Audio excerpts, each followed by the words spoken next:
आगे राम लक्ष्मण जानकी और शत्रुघ्न जी। मेन इस कूप का जल है जी।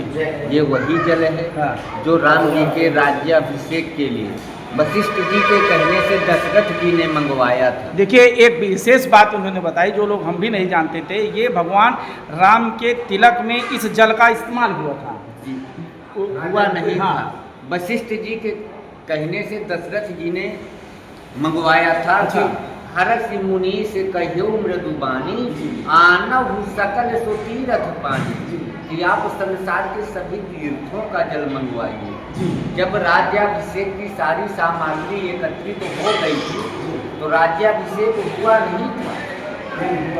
माता कैकेयी को दशरथ जी से वो वरदान पाना था। उन्होंने अपने वरदान मांगे हैं दशरथ जी से, और कैसे मांगे हैं कि मेरा पहला वरदान है कि सुनहु प्राण प्रिय भावत जी का, देहु एक बर भरत ही टीका, मांगहु दूसर बर कर जोरी, पुरवहु नाथ मनोरथ मोरी, कि तापस भेष विशेष उदासी, 14 वर्ष राम वनवासी। माता कैकेयी ने अपने वरदान में भरत जी को राजगद्दी मांगा था, राम जी को 14 वर्ष का वनवास मांगा था। जब राम जी चित्रकूट वनवास आए थे तो पुत्र वियोग में दशरथ जी का मरण हो गया। भरत जी उस समय ननिहाल में थे।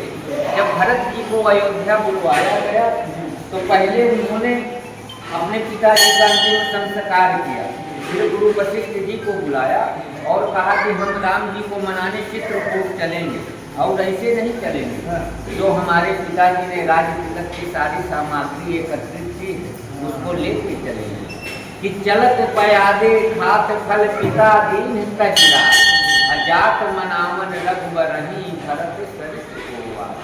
जब भरत जी चित्रकूट आए तो देखिए भगवान का एक ही अवतार मर्यादा में हुआ, वो है मर्यादा पुरुषोत्तम श्री राम। ना तो भरत जी के साथ वापस अयोध्या गए हैं, ना ही चित्रकूट में राज्य करवाया। राम जी ने कहा मैं राज्य स्वीकार करता हूँ, लेकिन जब तक मेरे राज्य की सुरक्षा भरत तुम्हारे हाथ है, क्योंकि मुझे अपना वचन भी पूरा करना है कि रघुकुल रीति सदा चले आए, प्राण जाए पर वचन न जाए।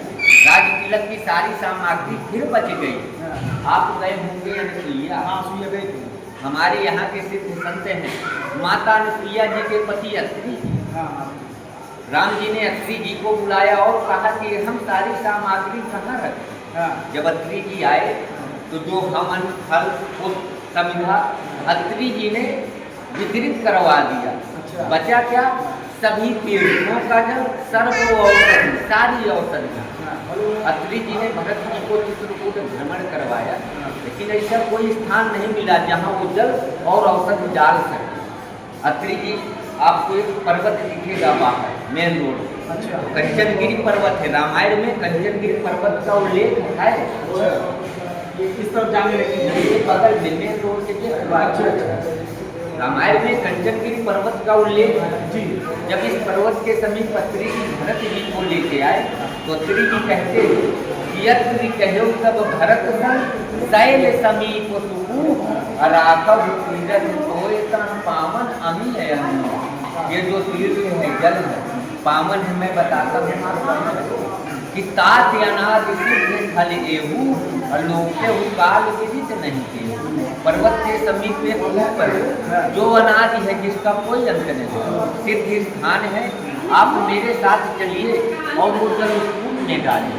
कूप सतयुग का है, कूप सतयुग का है। राम अवतार एक युग बाद हुआ था त्रेता में। अत्रि जी यहाँ तपस्या किया करते थे।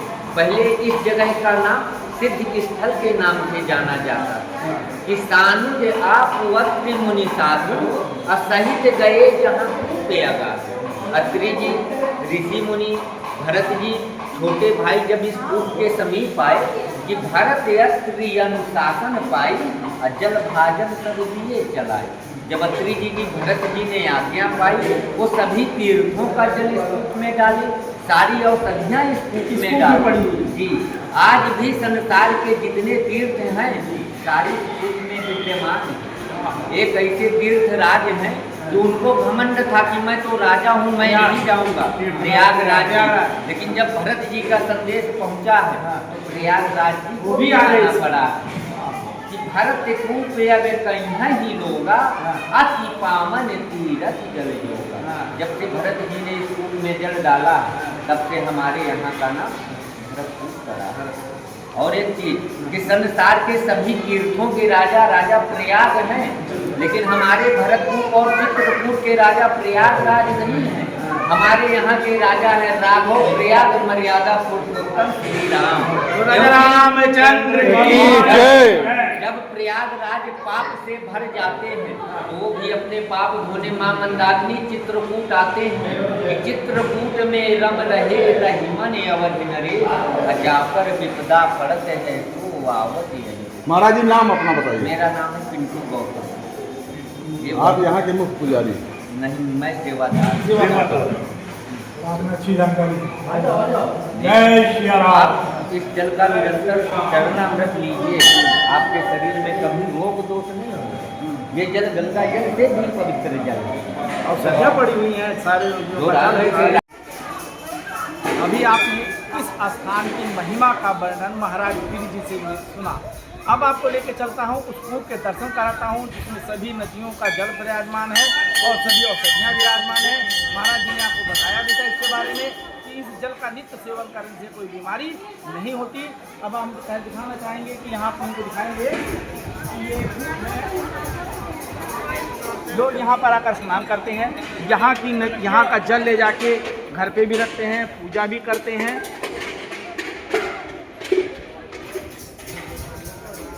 यहाँ लोगों की बहुत आस्था है, कुछ स्नान भी कर रहे हैं, कुछ जल को अपने शरीर पर छिड़क भी रहे हैं और कुछ लोग इस जल को भर के अपने घर ले चलते हैं।